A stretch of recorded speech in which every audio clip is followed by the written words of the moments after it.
Hey, this is Avi Gutman with another Ask Me Anything event brought to you by quantreasoning.com.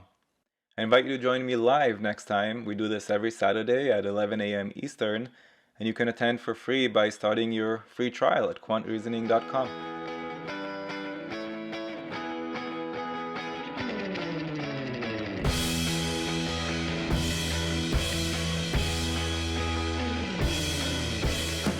I'm hiding the answer choices on purpose because the single most common mistake people make in critical reasoning is they go to the answer choices too soon. I'm sure you've heard me talk about that in the past. Why do you think, JD, I highlighted this stuff in yellow? So our goal is to make sure that the former hunters are still able to make money. That's the goal. And that's it? Well, the second half I thought was that'll obviously happen because if these hunters now become tourist guides, they won't hunt any longer. So that'll automatically happen. I'm actually going to type this up because I think this is the really big takeaway from this question. And JD, I don't think you're the only one who would benefit from this. I think a lot of you will. We need to distinguish between a means to an end and the end itself. I think that's how I would put it. The whole thing about hunters is just a means to an end. Conservationists, they actually don't care so much about the hunters. The conservationists care about the manatees. So why are we even talking about hunters as a means to an end? Because we have to do something about the hunters in order to achieve our goal, which is to protect the manatees. That's the goal.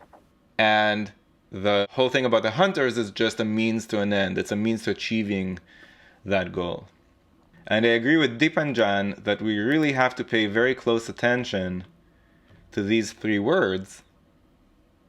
And why? Why is the yellow part so important? The yellow part is so important because of the question stem. The thing that they're asking us about is the yellow. And the yellow is twin goals. So the minute you focus all of your energy on one of the twin goals and ignore the other, you're very likely to pick the wrong answer. Now, I love the exchange in the forum between JD and Parash about this versus this. So if you look at the green highlights now, JD, you were right that they can't contradict because of the words if true, right? So when you're evaluating an answer choice, you're supposed to assume that that answer choice is truthful.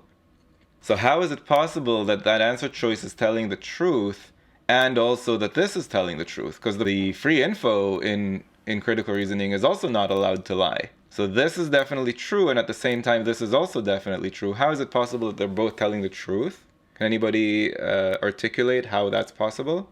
There may be so many tourists going to the Caribbean that if only even a fraction are interested in the manatees, it could still be enough to sustain the hunter's business. Yeah, that's right. And so the GMAT is using a trick here. When you say these four words, tourist interest is high, that's not really quantifiable. Like, you can't really put a number on that. What does that mean, tourist interest is high? What does high mean? It's a very subjective word. High compared to what? I don't know. And then they're doing the same thing here with the word many. What does many mean? Does many mean 12? And out of how many tourists total? Is it like 12 out of a million? Is it 1,200 out of 1,300? It's not quantifiable language, and that's a trick that the GMAT will use in order to make two statements that appear to be contradicting but actually aren't if you look into them more closely. Let's say that this did say most. You should still eliminate this answer choice. Why? Because we don't know how many tourists these hunters would need in order to be able to make the money that they need to make, and we don't know how many tourists there are.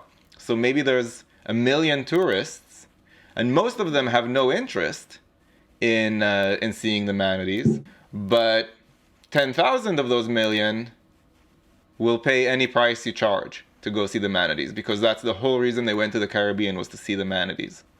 Once you read this, are you still very confident that you're going to ensure the manatee's survival by utilizing this plan?